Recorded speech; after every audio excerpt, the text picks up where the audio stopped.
Zabel Yessayan went to Paris when she was 17 years old. It was 1895. And this was a very important year for many reasons. One, she had published her first works in Constantinople in the journal of Arshak Chobanyan. Secondly, it was right in the middle of the Hamidian massacres. In the mid-1890s, ABDUL HAMID was in power. He was known as the Bloody Sultan.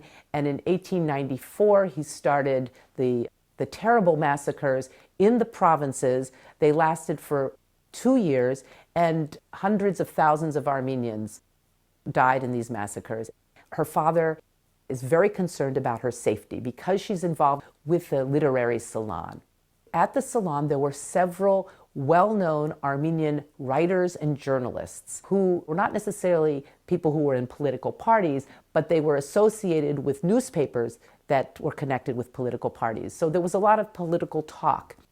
Her father and mother figure out a way to send her to Paris. She starts working for a French Armenian dictionary, and she lives a very poor life, like many other émigrés who are living in Paris as students.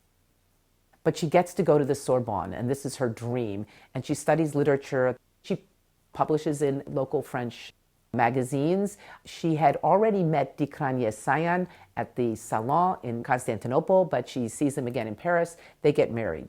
She writes her first novel, which is called The Waiting Room, about a Jewish émigré woman from North Africa. And this novel deals with themes that become very important to her, the themes of exile and alienation.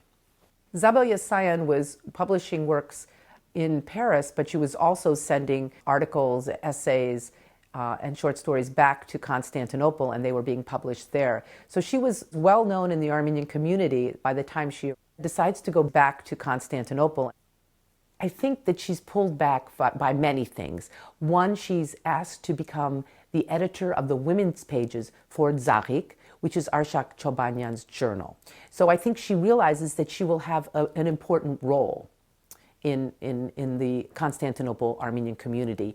And these pages dealt with issues of education for women. Should they be educated only to teach their children so that they become good mothers, or is it for their own personal self-fulfillment? Well, clearly she believed the latter. However, she got into arguments with Armenian male leaders of the community and other writers, like KRIKOR ZOHRAB, who was a very well-known writer and parliamentarian. She's clearly coming up against the conservative, traditional Armenian community that believes, that women's primary role is in the home.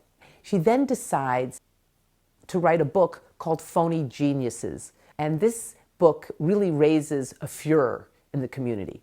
Because in the book, she's criticizing other Armenian writers, other male writers. And it's a thinly veiled satire, and people know who she's talking about. And so the book, which was being published in serial form, has to stop publication because it raises so much anger in the community from the people that, that she was satirizing.